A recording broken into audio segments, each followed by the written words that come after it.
Saludos cordiales, gracias por acompañarnos. Hoy es el día 10 de los combates entre Israel e Irán. Estados Unidos ha bombardeado instalaciones nucleares de Irán. El presidente Trump prende las alarmas mundiales con el demoledor y temerario ataque.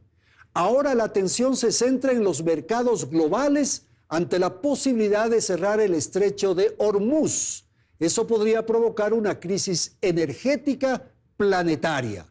Nuestros invitados esta noche en el estudio central de Teleamazonas: Jorge Ortiz, periodista y analista internacional.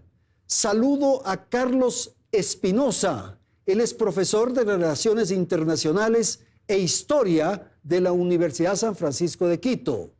En España nos recibe Elías Levi, corresponsal de la Radio TV Pública Israelí en Madrid. Y saludo a Lester Cabrera, docente universitario, analista internacional. Empezamos inmediatamente con el tema del momento: el bombardeo de Estados Unidos a Irán. Una acción militar inédita. ¿Qué motivaciones pudo haber tenido Trump para llevar adelante esta ofensiva? Jorge, buenas noches. Buenas noches, gracias Andrés, por la invitación, gracias a mis colegas de panel por compartirlo conmigo. A ver, yo creo que de alguna manera el presidente Trump se vio forzado a participar en esta guerra porque Benjamín Netanyahu le obligó a trabajar sobre hechos consumados. El momento que Israel se lanzó contra las instalaciones nucleares iraníes, era obvio que el objetivo no era simplemente degradar esas instalaciones para postergar la fabricación de una bomba nuclear, era para destruirlos, para terminar el programa nuclear iraní. Israel no tiene las armas como para destruir esas plantas, especialmente las tres principales, las que están, digamos, en línea recta debajo de Teherán y de la ciudad santa de Qom. Y por lo tanto, los Estados Unidos no les quedaba más remedio que participar. Bueno, pero Estados Unidos se supone que está consciente del poderío y de lo que significa intervenir en un conflicto, pues. Claro, por supuesto, pero no sé si Trump tan claramente como tú lo dices, no sé si el hombre le entra suficientemente la política mundial en la cabeza, pero creo que el momento que Israel empiece el ataque, las cartas estaban jugadas para los Estados Unidos, es mi opinión. Porque, veamos, en el año 2015 se firmó el acuerdo por el cual Irán permitía las inspecciones de la Comisión Internacional de Energía Atómica. En el año 18, cuando llegó a su presidencia primera, Donald Trump unilateralmente denunció el tratado. Pero regresa a la presidencia y ese acuerdo de Viena como que le sonaba mejor que esta situación en que Irán seguía con su plan sin inspecciones nucleares. Y entonces empieza una serie de reuniones. Ya había reuniones en marcha, había habido una ronda de negociaciones y una segunda estaba prevista para Omán el domingo pasado, hace 8 días. 2 días antes, Israel ataca. Era evidente que Israel quería impedir, porque claro, hay un antecedente más, y con esto termino. Se firmó el Tratado de No Proliferación Nuclear, lo firmaron decenas de países en el mundo entero y se suponía que no iba a haber proliferación nuclear. Sin embargo, pacíficamente, mediante negociaciones, no se logró impedir que al menos 2 países, Pakistán y Corea del Norte, construyeran su bomba atómica. Y entonces Israel llegó a la conclusión, probablemente también el sector más duro de la derecha norteamericana, de que mediante negociaciones no se podía impedir que Irán tuviera su bomba atómica, que había que destruir el programa nuclear. Israel empezó el trabajo, a los Estados Unidos no le quedó más remedio que terminarlo. Ahora, lo que ocurre con la intervención de Estados Unidos es que participa un tercero. De modo que si interviene Estados Unidos, ¿por qué no Rusia? ¿Por qué no Europa? ¿Por qué no la China? ¿Por qué no la India? ¿Por qué no Pakistán? En fin, ahí sí el tema se vuelve más complejo. Sí, es una buena observación. Estamos viviendo un mundo cada vez más multipolar.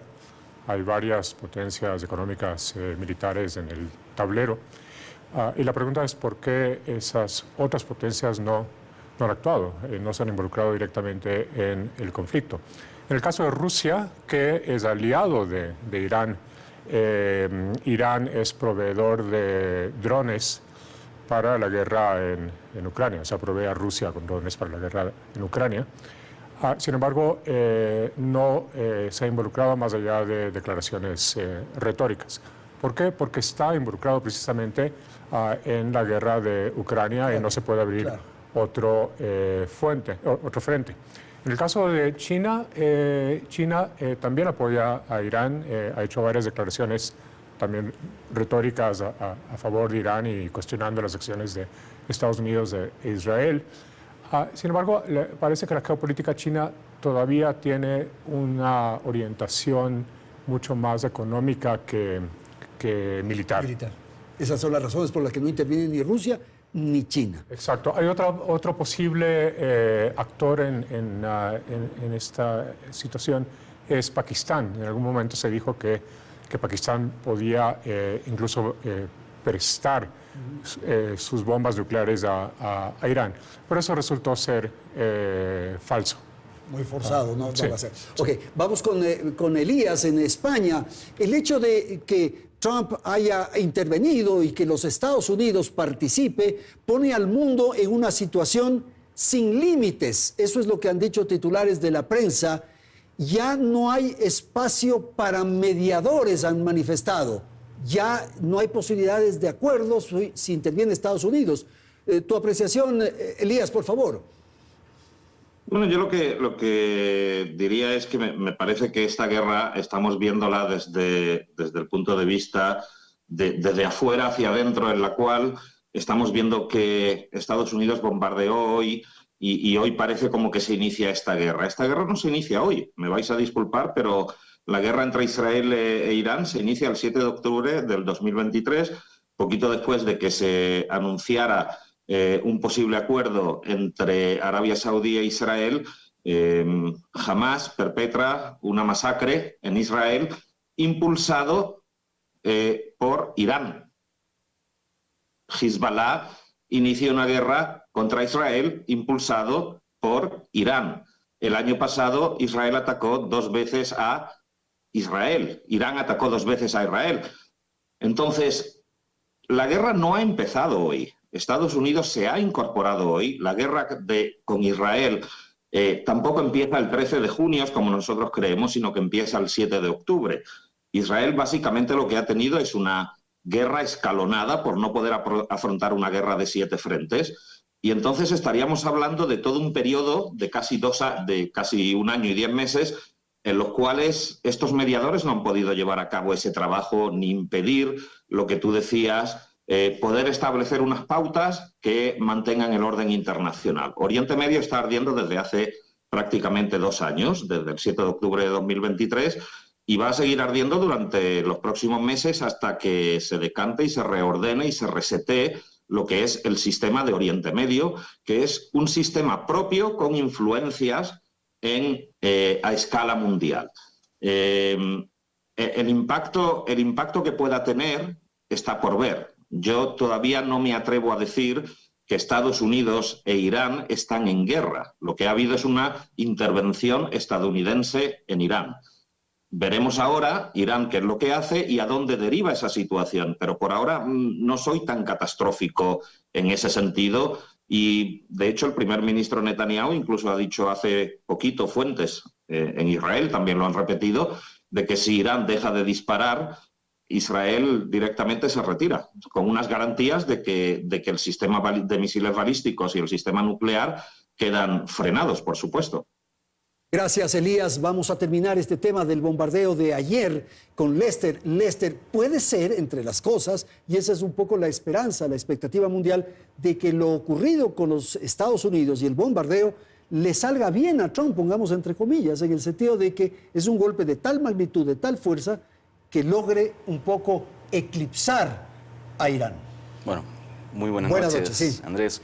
Buenas noches, colegas. Buenas noches a la distinguida audiencia. Es un tanto complejo decir que va a poder eclipsar. Estados Unidos está jugando póker. Estados Unidos de alguna u otra forma está viendo de qué manera este bombardeo puede afectar positivamente a sus intereses. Y aquí hay un aspecto que no podemos dejar de evidenciar. Estamos hablando de un conflicto que podría parecer periférico, pero que no lo es realmente por la enorme cantidad de intereses, no solamente energéticos, que hay en la zona de parte de Estados Unidos y de muchas otras potencias. Pero también hay otro aspecto que tampoco podemos dejar de evidenciar. Es el apoyo que debe tener Trump al interior de su país. Y eso es un elemento que también se considera. Cuando yo tengo todas las opciones, también considero la política interna para poder ejercer, en este caso, una acción externa. Y posiblemente los norteamericanos, o sea, los de ahí, ¿están orgullosos de su presidente? Eventualmente, pero también hay un sector que tal vez no lo está. Que están en desacuerdo. Ok, vamos a ir con Belén. Ella tiene ahora un asunto fundamental, los orígenes del conflicto. Belén, buenas noches. Andrés, amigos, muy buenas noches. Irán e Israel se encuentran en uno de los momentos más tensos de su historia. Estas naciones llevan años en una rivalidad que se intensifica o se reduce de acuerdo al momento geopolítico. Y sus conflictos se han convertido en la principal fuente de inestabilidad de Medio Oriente. Pero esto no siempre fue así. ¿Cuál es el origen del conflicto entre ambas naciones? Les hemos preparado un reportaje con algunos de los principales antecedentes. El conflicto entre Irán e Israel es uno de los más complejos. No se trata de una guerra directa en el sentido clásico. No existen fronteras compartidas ni batallas regulares entre sus ejércitos, pero sí un prolongado enfrentamiento que toma forma en ataques, operaciones encubiertas, tensiones diplomáticas y rivalidades estratégicas. Pero esto no fue siempre así. Revisemos un poco de historia. Para ello es necesario remontarnos a la creación del Estado de Israel en 1948, cuya fundación se realizó sobre territorio palestino. En ese momento Irán estaba gobernado por una monarquía aliada a Estados Unidos, por lo que entre Irán e Israel existía una relación cercana. Sin embargo, en 1979, con la Revolución Islámica, las cosas cambiaron y se produjo la liberación de Irán de lo que llamaron dominación extranjera, especialmente de Estados Unidos y las potencias occidentales. Con la llegada del nuevo gobierno liderado por el ayatollah Ruhollah Khomeini, Irán adoptó una postura abiertamente anti-israelí y desde entonces el régimen teocrático consideró a Israel un enemigo ideológico y religioso al que calificó como un régimen sionista ilegítimo que ocupa tierras musulmanas y oprime al pueblo palestino. En los años 90, los enfrentamientos se tornaron más peligrosos y empezó la denominada guerra en la sombra, es decir, que los ataques no eran directos. Irán comenzó a financiar guerrillas y grupos armados, entre ellas Hezbollah, Hamas y otras, que conforman el eje de la resistencia iraní con el fin de atacar Israel y convertirse así en una potencia regional. Por su parte, Israel ha repelido con fuerza los ataques y la última operación respondió, dicen, a proteger a su país de un ataque nuclear. Eso es lo que ocurre con Irán, pero habrá que señalar, Carlos, que también el Estado de Israel se convierte en un problema. Cuando las Naciones Unidas estableció en 1948 esta especie de cuña en ese sector, ya se generó el problema. Bueno, históricamente los árabes y luego los iraníes, que son chiitas, son persas, históricamente se opusieron no estaban de acuerdo. Y se siguen oponiendo a la existencia del Estado de Israel. No aceptaban la legitimidad del Estado de Israel. Sin embargo, el Estado de Israel fue creado por las Naciones Unidas, entonces digamos que tiene legitimidad internacional. Pero en ese entorno no se ha reconocido la legitimidad del Estado israelí y eso ha generado una tensión permanente, un juego de alianzas en contra de Israel. Claro, y lo que decía Elías hace un momento, Jorge, en el sentido de que esta ofensiva que llevaron adelante los de Hamas cuando entraron a territorio israelí, provocaron matanza, se llevaron secuestrados, detenidos a muchos a su territorio. ¿Eso era un conflicto con Hamas o era un problema con Irán? Era en el fondo un problema con Irán, pero claro, no creo que empezó, como dice Elías, el día del ataque de Hamas contra el Estado de Israel, porque Israel y sus e Irán con sus cercanías, lo que en inglés dicen los proxies, Hamas, Hezbollah, los hutíes, el Estado sirio, el gobierno de Bashar al-Assad, hasta que fue derrocado en diciembre, estaba junto a Irán. Y se enfrentaron muchas veces, era una guerra híbrida, una guerra de baja intensidad, pero una guerra que tiene ya muchos años. Israel atacó las centrales nucleares, hizo un ataque cibernético, las centrales nucleares iraníes, y les hizo retroceder mucho en el plan. Es decir, no creo que se pueda poner una fecha, creo que es un conflicto que tiene ya muchos años, que claro, de alguna manera se precipitó por ese ataque de Hamas. Pero Jorge, perdón una interrupción, el problema inicial era con Palestina. Lo de Irán es un elemento relativamente nuevo. El problema es que el pueblo judío también pues, reclama que esos territorios como propios, porque según la Biblia, pues el patriarca Abraham fue sacado de Ur, de la Mesopotamia, por Dios y llevado para que esperen la llegada del Mesías en Judea y Samaria, es decir, ahí. Entonces, ¿quién es el dueño de esas tierras? Es muy difícil. Yo creo que, y eso es precisamente el centro del conflicto, es un conflicto milenario y es un conflicto en el que hay mucho de espiritualidad, de cultura, que no es un problema que empezó el día que los ayatolás tomaron el poder en 1979 o cuando hubo el ataque de Hamas. Yo creo que es un conflicto que tiene muchas más aristas y muchos más problemas. Por eso se vuelve tan complicado. Tan complicado, y por eso a la matanza que hizo Hamas, Israel devolvió con una matanza incluso peor, porque ha matado a 50 por 1. Entonces, hay que poner las cosas en su sitio. Y entonces, en este escenario que plantea Jorge y Carlos, el asunto que estamos viviendo ahora y esta tensión mundial que se produce, uno dice, si hay estos antecedentes y se establecen estas dificultades, la posibilidad de negociación, Lester, es muy complicada. Cada vez más La baja. única manera es resolver, como decíamos, a bala, pero ahora es a bombas. Cada vez más baja, lamentablemente. Uno de los aspectos que me ha llamado mucho la atención en el conflicto es la baja capacidad de diálogo y de coordinación entre las partes para poder llegar a un potencial acuerdo.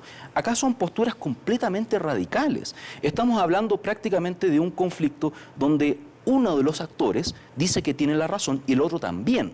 E incluso, yo estoy completamente de acuerdo, es un conflicto que va más allá de los elementos territoriales, pasa a ser un elemento dogmático. Ahora, pero para justificar o para explicar al mundo la actitud desarrollada y la tarea emprendida, digo que ese país tiene armas nucleares o que tiene los recursos para las armas nucleares. Y eso me justifica bombardear. Desde un punto de vista del derecho internacional, se diría que no. Debe primar siempre la negociación previa a la resolución pacífica de los conflictos. Pero desde el punto de vista de la supervivencia del Estado, aquí estamos hablando de que un Estado quiere borrar a otro. Claro. Un Estado no reconoce al otro. El uno no reconoce. Así es. Y el otro lo quiere borrar. Entonces estamos prácticamente en un juego de suma cero. Naciones Unidas no hace nada. No, ni pincha ni corta, desde desde hace largo rato. Pero si me permites, Andrés, yo quiero decir algo que a mí me parece que mucha gente se debe estar preguntando. ¿Este es el comienzo de la Tercera Guerra Mundial? Y yo contesto radicalmente no. Es que vamos a hablar de eso, porque hay dos elementos, la Tercera Guerra Mundial y la bomba atómica. De modo que en un instante topamos eso. Demos la palabra a Elías para que él nos aporte su visión, su mirada de lo que hemos señalado. Estos temas que han sido, de alguna manera, los que han permitido o han conducido a Israel a bombardear Irán, por favor. A ver, a mí me gustaría puntualizar algo que habláis y decís que un Estado no reconoce al otro. Aquí solo hay un Estado que no reconozca al otro, ¿de acuerdo? Que es Irán no reconoce a Israel. Irán es el que amenaza a Israel. Israel no ha estado amenazando desde el año 1979, cuando llega el régimen de los ayatolás. Empiezan a considerar a Estados Unidos el gran Satán, a Israel el pequeño Satán, y básicamente se inicia esta rivalidad de la que hablamos.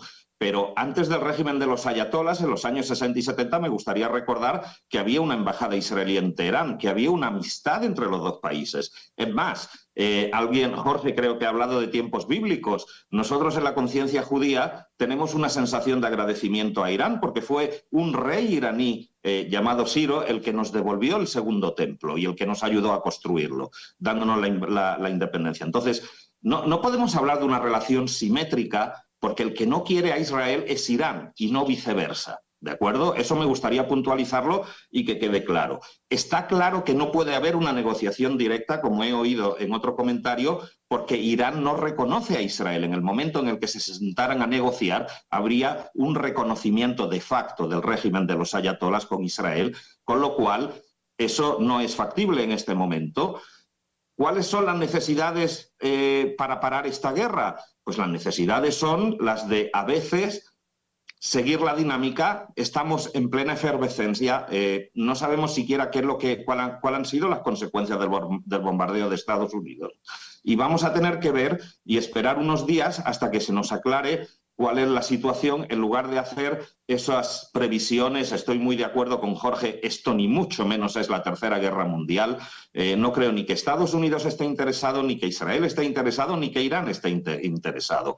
Porque avivar esta guerra, lo que ocurriría es que el régimen de los ayatolás se jugaría su futuro, de la misma manera que se lo ha jugado Hamás el 7 de octubre, de la misma manera que hemos visto en este año y medio toda una dinámica en la cual el poder de Irán ha ido sucumbiendo poquito a poco, justo ocurriendo lo contrario que Irán querría que ocurriera, que es que el 7 de octubre relanzara su presencia y su influencia sobre Oriente Medio. Por las razones que todos hemos visto estos casi últimos 2 años, lo que ha ocurrido es que Israel ha resistido ese embate y prácticamente Hamás está sofocado, en cierta medida, Hezbollah está sofocado, los hutíes del Yemen están más o menos paralizados y bueno, el régimen de los ayatolás tendrá que elegir si quiere enfrentarse en una guerra abierta a Estados Unidos. Con Israel ya la tiene, con lo cual lo único que queda es seguirla hasta que se resuelvan estas cosas que pueden frenar la guerra. Ok, muchísimas gracias, Elías. Gracias a los panelistas en el estudio de Teleamazonas en Quito. Vamos a hacer una pausa, tenemos que atender información publicitaria. Ya retornamos.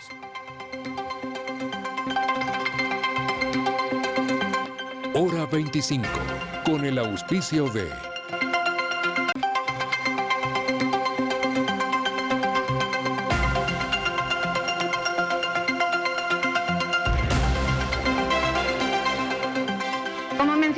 El conflicto entre Irán e Israel no siempre ha sido directo y se ha expresado a través de una serie de enfrentamientos que involucran a actores intermedios. Y en ese complejo entramado, la Franja de Gaza se ha convertido en un punto clave.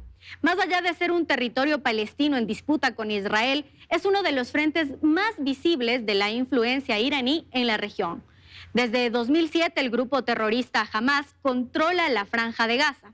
Grupo que, como decíamos, recibe financiamiento de Irán para actividades de ataque a Israel. La guerra en esa zona no ha parado y desde allí se han lanzado múltiples cohetes hacia Israel en escaladas durante el 2008, 2012, 2014, 2021 y 2023. La peor fue precisamente en octubre de 2023 cuando Hamás atacó a Israel en una acción sin precedentes que dejó 1.200 muertes. De otro lado, hay quienes acusan a Israel de genocidio en Gaza, con más de 54.000 fallecidos, entre ellos 15.000 niños. Lester, entonces, con lo que acabamos de escuchar y de lo que sabemos y lo que hemos vivido de alguna manera, ese tema estaba encapsulado, pongamos esa expresión, y ahora hay el riesgo de que se desparrame. Ya hay sin duda otro actor, que es Irán. Ahora, ayer se produjo otra participación que es de Estados Unidos. O sea, ¿se puede ir esto abriendo? ¿Cuál es su opinión, su apreciación? Absolutamente. Creo que es un conflicto que se está de alguna otra forma ramificando en otros actores. Y aquí también hay que ser muy precisos. Aquí no hay un país que sea bueno y un país que sea malo. ¿Ya? Hay que tener las cosas muy claras dentro de la perspectiva del derecho internacional, el sistema internacional y lo que de alguna otra forma nos conlleva al orden que tenemos en la actualidad. Estamos hablando de un país que también es violador del derecho internacional y otro país que financia grupos terroristas internacionalmente declarados como tales. Israel es el violador. Por supuesto. ¿Y el otro, Irán? Es un país que financia el terrorismo internacional. Ya. Eso está más que claro. Es más, el primer ministro israelí, Benjamin Netanyahu, ha sido declarado como un criminal de guerra por justamente la Corte Penal Internacional. Eso es innegable. Por lo tanto, hay que también tener mucha claridad con respecto al punto de vista que vamos a abordar. Netanyahu tiene una orden de captura. Así es. Tiene una orden de captura internacional. Entonces, no es una pelea entre buenos y malos, sino entre malos. Son los malos. Me parece que lo que hay es una enemistad, histórica que se remonta por lo menos a la revolución islámica, que está superpuesta a la enemistad árabe-israelí, y que sí, que en esa relación de amigo-enemigo se toman acciones dramáticas que van más allá del derecho internacional, de lado y lado. Ya, ahora entonces sí, la Tercera Guerra Mundial. Cero posibilidad. No hay tampoco creo. Es un conflicto regional, sigue siendo un conflicto regional en que, claro, hay actores externos a la región que tienen intereses en esa región. Rusia, que busca proyectar a cierto punto su poder hacia Medio Oriente. China, a quien le interesa mucho el flujo energético en esa zona. Y Estados Unidos, que está más directamente involucrado y ya lleva décadas teniendo un papel importante en esa región. Pero el conflicto en sí mismo sigue siendo un conflicto regional, lo es desde el 7 de octubre. Israel frente a Irán y sus aliados en la región. Y los vecinos, en el caso de Irán, tiene tantos países que le bordean, pueden intervenir, pueden participar. Entonces, no, ¿esto ninguno. Regional sí podría ocurrir o no? No, tampoco. Irán, desde la Revolución Islámica de 1979, se ha aislado del mundo. En abril, hace 2 meses, firmó un acuerdo de cooperación militar con Rusia. Sin embargo, en ese acuerdo se puso explícitamente que no existe la obligación de defensa mutua. Es decir, Rusia, antes mismo de que empiece el conflicto, ya anticipa: no les vamos a defender si ustedes tienen problemas. Irán no tiene aliados. Además, está absolutamente degradado en su potencial. A ver, si me permites, Andrés. Sí, claro. Irán es un país que tiene, a grosso modo, 1.650.000 kilómetros cuadrados. Israel tiene 22.000. Es decir, Irán es 80 veces más grande. Tiene además 9 veces más población que Israel, 90 millones contra 10 millones. Sin embargo, el Producto Bruto de Israel es 520.000 millones de dólares, el de Irán es 420.000 millones. Es decir, tiene 100.000 millones menos de Producto Bruto, teniendo 80 millones de habitantes más y 80 veces más superficie. Sin embargo, hoy vemos en estos días, Israel lo atacó e Irán no ha podido ni siquiera medianamente defenderse. Militarmente, que Israel es mucho más amplio. Pero por la diferencia tecnológica entre los dos países, no solamente por el respaldo que tienen en los Estados Unidos, sino porque Irán ha vivido un proceso revolucionario los últimos 46 años, turbulento, tumultuoso, bastante caótico, mientras que Israel se ha mantenido como una sociedad ordenada, muy militarizada, en este caso con Benjamín Netanyahu, un tipo muy militarista, guerrerista, pero ha tenido claras sus prioridades, y las capacidades militares del pequeño Israel contra el enorme Irán son absolutamente, es un David contra Goliat. David con mucha fuerza, su honda es mucho más efectiva que la espada de Goliat, pero además de que tiene una honda efectiva, tiene al poder militar de los Estados Unidos atrás. Y creo que Netanyahu se las arregló para forzarlo a Trump a que también intervenga en esta ataque. Con lo cual, lo que podemos decir es que no habrá una tercera guerra mundial, pero sí habrá muy probablemente, un resurgir del antisemitismo, un resurgir del antiamericanismo y un resurgir del terrorismo islámico. Okay, eso en la calle, lo que se llama la calle árabe. Pero los gobiernos árabes ven a Irán como su rival. Hay tensiones muy fuertes entre Arabia Saudita e Irán, por ejemplo. Y en realidad, a diferencia de lo que dicen en público, probablemente hay sectores e incluso gobiernos en la región que están contentos con lo que pasó, con la destrucción del potencial nuclear de Irán. Hay también una brecha civilizatoria. Irán pertenece a esa vertiente chiita del Islam, es persa culturalmente. Entonces, sus relaciones con el resto del mundo árabe no son tan fluidas. Es más, la mayoría de los aliados que ha tenido Irán en los últimos años en Medio Oriente han compartido esa vertiente chiita, muy distinta a la sunita, que es a la que pertenece Arabia Saudita, los estados del Golfo, etc. Vamos a ir con Elías. Elías, hace un momento su colega aquí en el estudio en Quito nos refería a los problemas internos que podría tener o que tiene Trump para una decisión como la que se produjo ayer. ¿Cuáles son los problemas internos que tiene el Benjamín Netanyahu, y cuáles son los problemas internos que tiene esa estructura de gobierno especial que hay en Irán, por favor?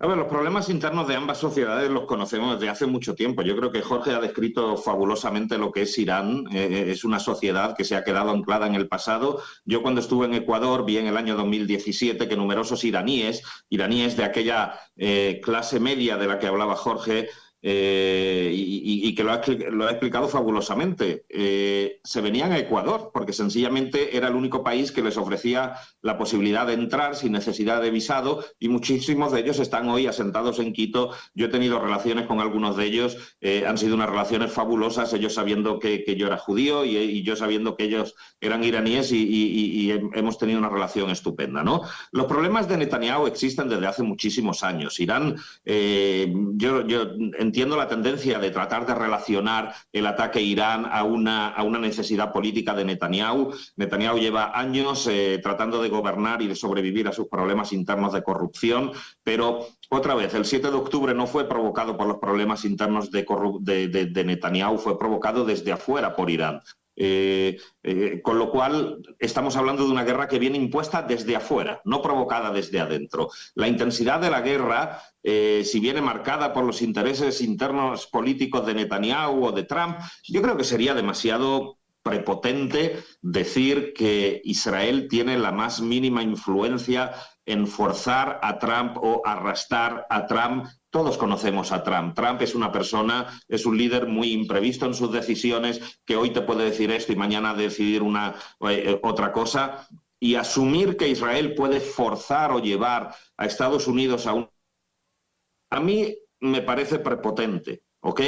Me parecería que sería una prepotencia por parte de Israel. Lo que sí se ha producido, y eso sí podemos decirlo, es que Israel ha seguido sus intereses, como lo ha dicho Netanyahu, lo dijo recientemente el jueves, dijo Trump velará por los intereses de Estados Unidos y yo velaré por lo de Israel. Lo que sí le ha demostrado Israel a Estados Unidos es que Irán no es esa amenaza tan gigantesca que todos creíamos que era, o que tenía esa capacidad militar de reacción. Porque lo que ha ocurrido estos últimos 25 años, desde que se conoce que Irán tiene un programa nuclear, y más aún desde que sabemos por la OIEA de que ha enriquecido uranio a 60%, que no se necesita para nada más que para construir armas nucleares en el futuro, es que Israel ha decidido forzar la línea y llevar el frente hacia Irán por temor a lo que dentro de 10 años pudiera convertirse a ser Irán.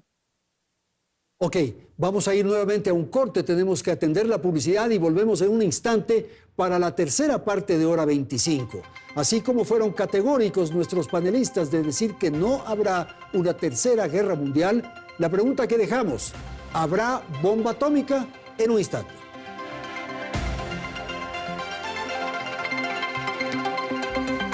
Hora 25, con el auspicio de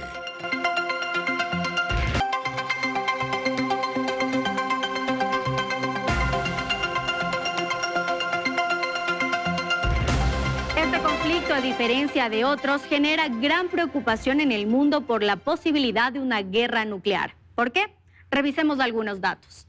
Según la Asociación para el Control de Armas, hay 9 países en el mundo que poseen armas nucleares: Rusia, Estados Unidos, China, Francia, Reino Unido, India, Pakistán, Corea del Norte e Israel. A esta lista se suma Irán, que asegura tener un programa nuclear con fines exclusivamente civiles. Pero muchos países, así como el Organismo Internacional de Energía Atómica, dudan de ello. En 2023 se descubrió que el país tenía instalaciones nucleares secretas y además en el último tiempo se ha detectado un aumento en la producción de uranio enriquecido, pues se acerca cada vez más a los niveles para su uso con fines bélicos. Las armas nucleares requieren uranio enriquecido al 90% de pureza. Y en marzo de 2025, el Instituto Internacional de Energía Atómica señaló que Irán tiene ya uranio enriquecido al 60% de pureza, suficiente para fabricar media docena de armas nucleares. Si el conflicto escala, se teme entonces que se desate una guerra nuclear. ¿Estamos cerca de que ello pase? ¿Cuáles serían los riesgos para la región y el mundo? Claro, esto que estamos viviendo ha generado una serie de especulaciones, de comentarios, de referencias, y el gran temor planetario es lo de la bomba atómica. Eso está descartado, eventualmente Sí, podrían utilizarse armas nucleares, eso sí. Está descartado. Israel no ha utilizado armas nucleares en contra de Irán, teniendo más de 100 cabezas nucleares. No se produjo un evento radiológico a raíz de los últimos bombardeos de Estados Unidos en las instalaciones estas que bombardearon, no, es verdad. Las 3 instalaciones sí.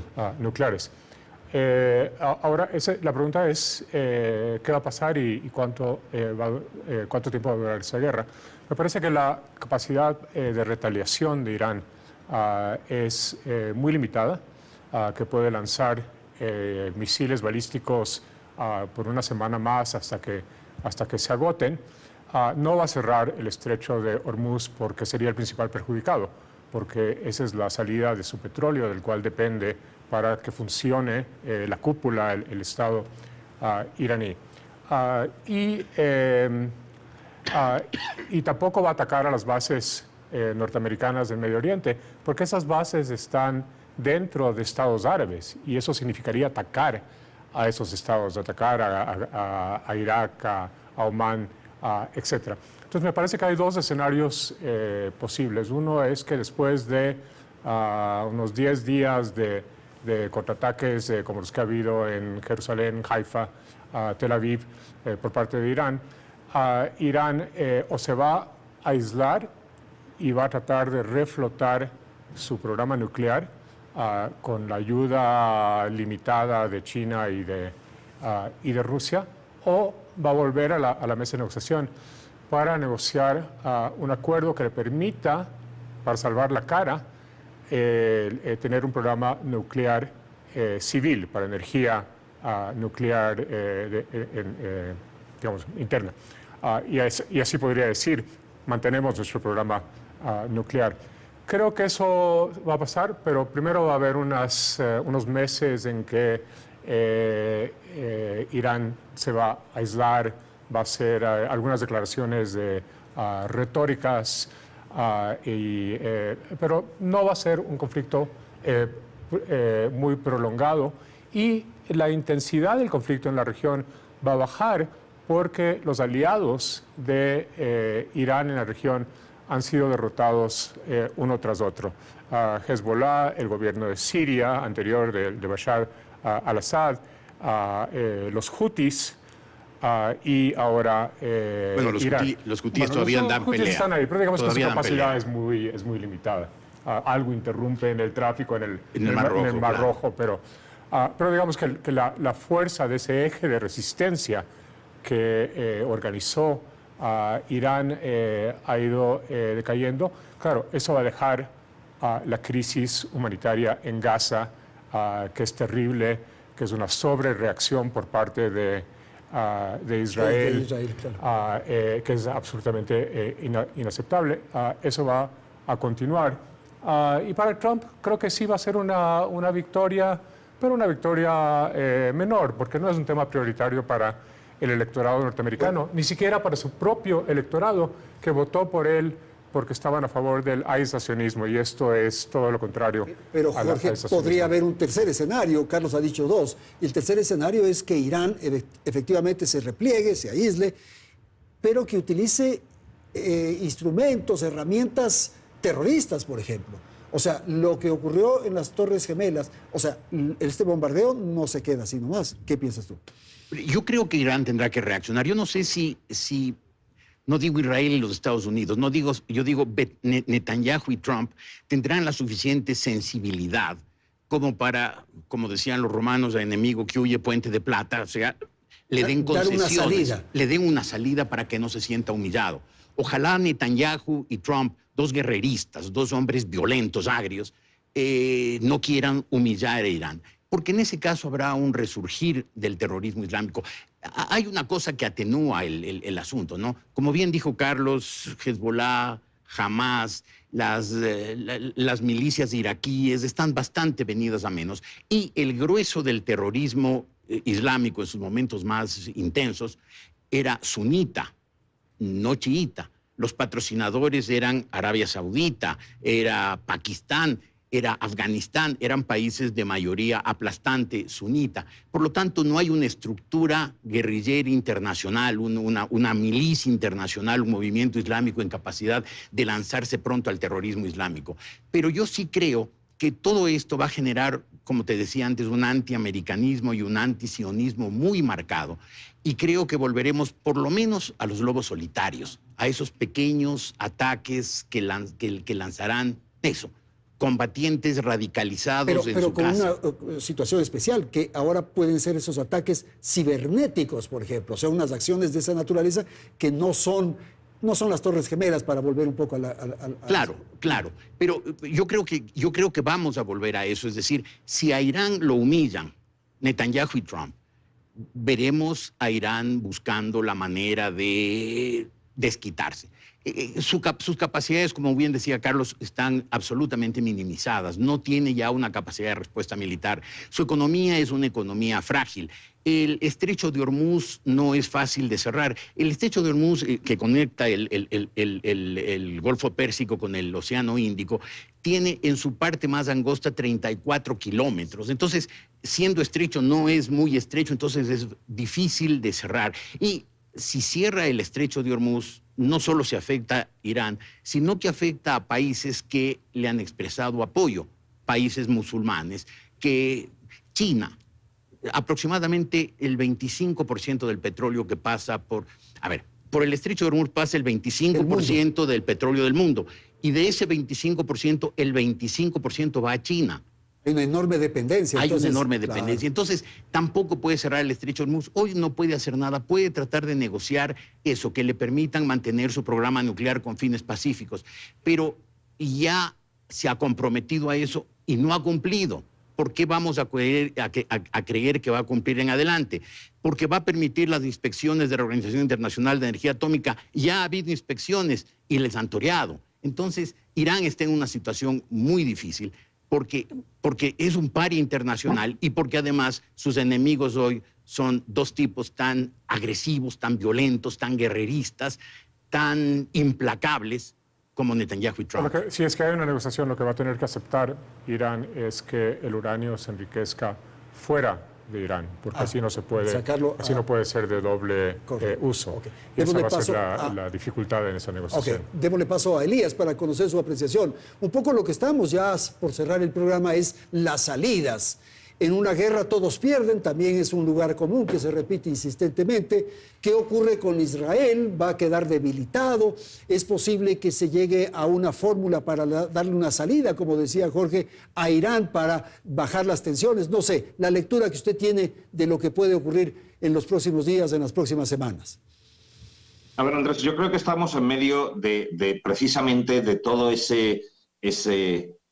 esa dinámica convulsa que hay dentro de un conflicto en la cual es muy difícil ver cómo van a evolucionar las cosas. Yo creo que tenemos que esperar todavía una semana larga para saber exactamente. Y la pregunta es esta, la primera.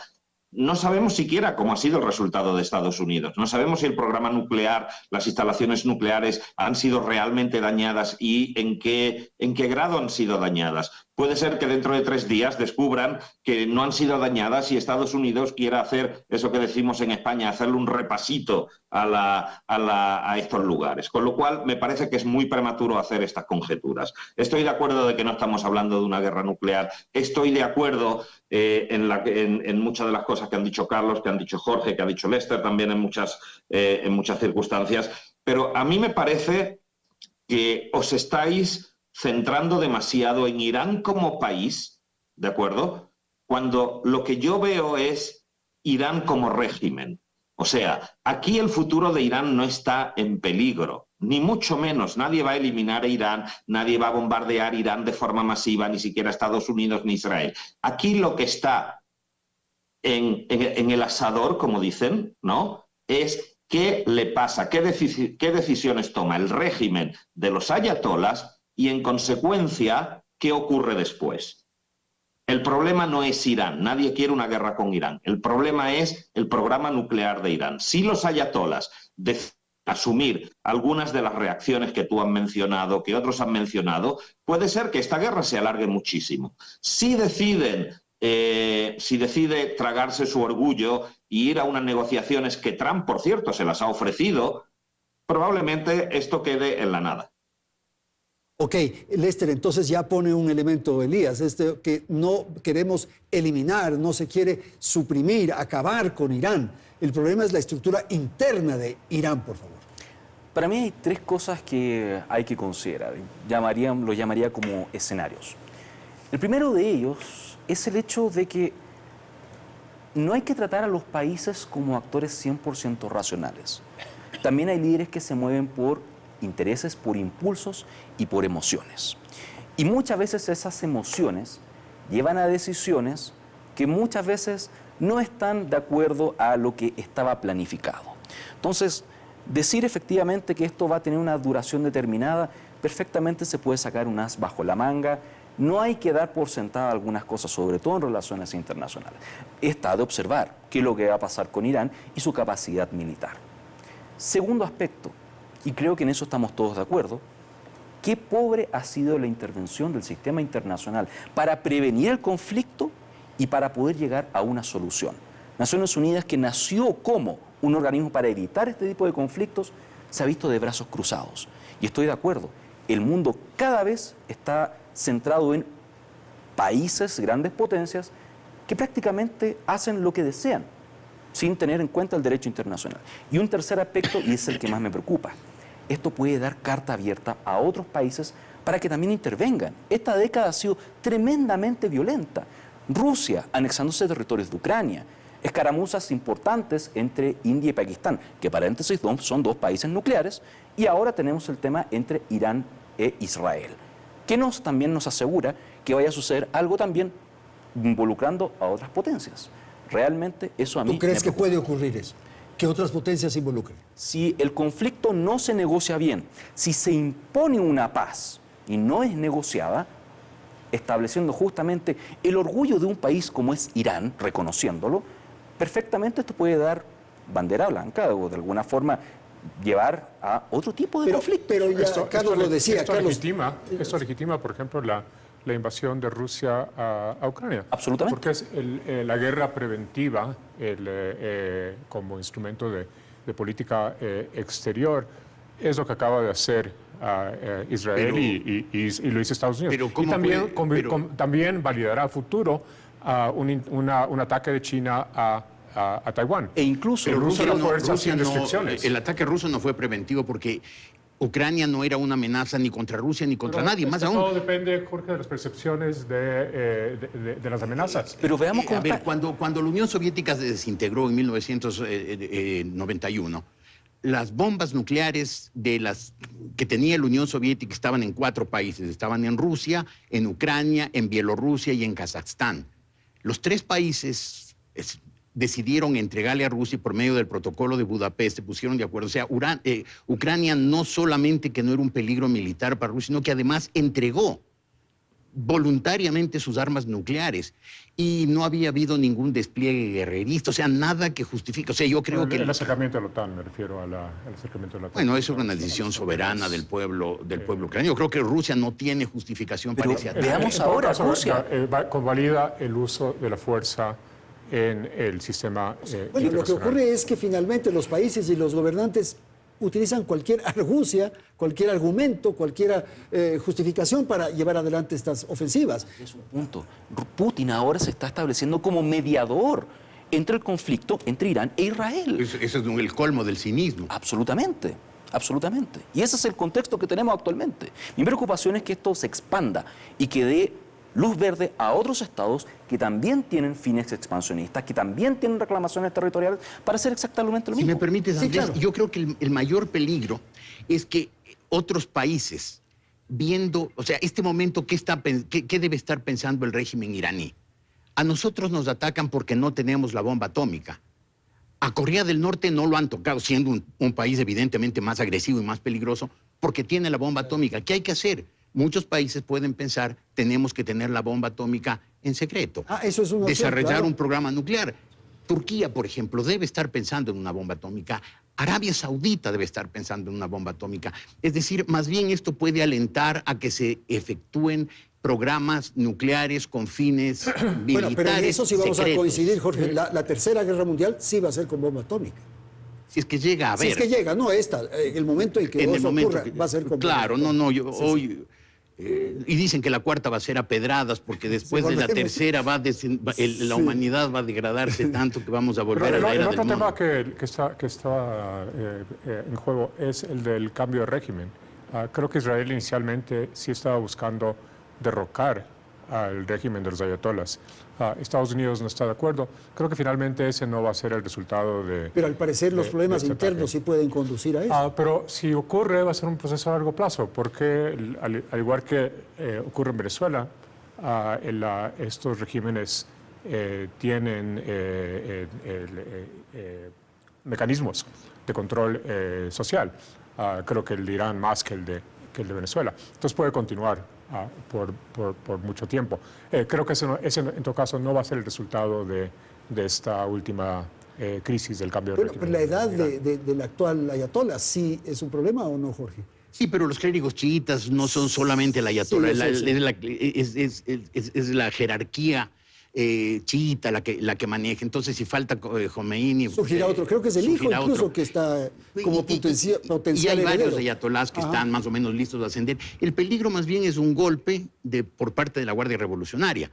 El ejército iraní tiene aproximadamente 600.000 soldados. Dicen que la Guardia Revolucionaria tiene 170.000. Y las mejor cabezas de la dotada. Guardia han sido sumamente afectadas, parecería. Entonces sí pero- puede surgir de ahí, ¿no? Y es mucho más Claro. radical. Y O sea, el peligro es ese. Esa élite occidentalizada está fuera del país. ¿Cuál? La élite occidentalizada que ha habido en Irán desde Irán. la época del Shah no es una oposición fuerte que puede reemplazar a los ayatolás. Ok. Vamos a terminar. Quiero pedir a nuestros panelistas una ronda final, casi 30 segundos para un mensaje, fundamentalmente cómo resolver esto y la aspiración, el anhelo mundial, la paz. Empecemos con Elías, por favor. Adelante, España. Pues básicamente vuelvo a reiterar que estamos en un momento en el cual es muy difícil ver. Yo veo en este momento una ventana opaca o una ventana con una panorámica que es un tanto opaca y en la cual veo a través de pequeños agujeritos tres hechos. Uno es que el régimen de los ayatolás está jugando su futuro en la decisión que tome. La otra es que yo sí creo personalmente que el mundo es hoy un lugar más seguro debido al freno que se le ha puesto a ese programa nuclear de Irán. Y la tercera es que creo que hemos visto que la relación entre Estados Unidos e Israel es bastante más fuerte de lo que nos creíamos en Europa. Esa relación entre Trump y Netanyahu ha resultado ser mucho más fuerte de lo que hace un mes podíamos creer cuando hablábamos un poco de tensiones y todo eso. Ok, muchísimas gracias, Elías. Lester, por favor, su intervención. Mi visión con respecto a este conflicto y sobre todo a la gestión del mismo es que va a depender de cómo esto se maneje los futuros conflictos y visiones del sistema internacional. Esto puede dar luz verde para que muchos países tomen fuerza con respecto a sus reclamaciones territoriales y sea más violento. Lo que tenemos que tener en cuenta es que debe primar siempre el diálogo y la cooperación entre los actores del sistema internacional. Ok, muchísimas gracias. Carlos, por favor. A ver, creo que ha sido una victoria estratégica para Israel. Israel ha logrado cambiar el equilibrio de poder en estos últimos meses en Medio Oriente. Para Estados Unidos menos, porque creo que el interés de Estados Unidos en esa región es menor.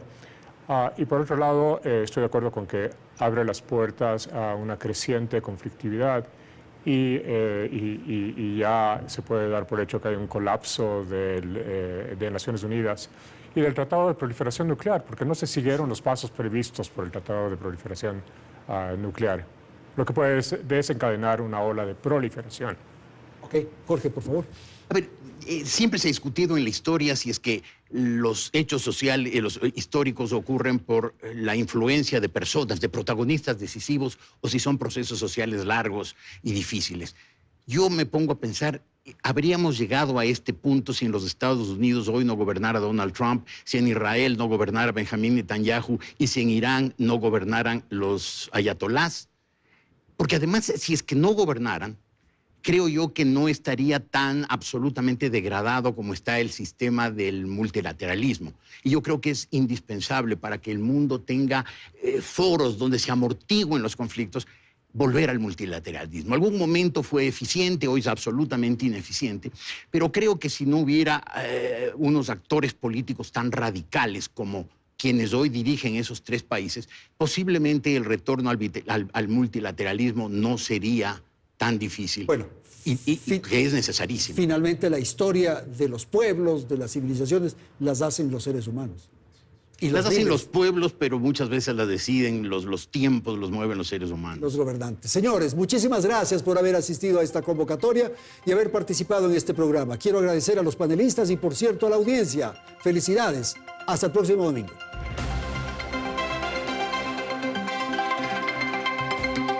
Teleamazonas presentó Hora 25 con el auspicio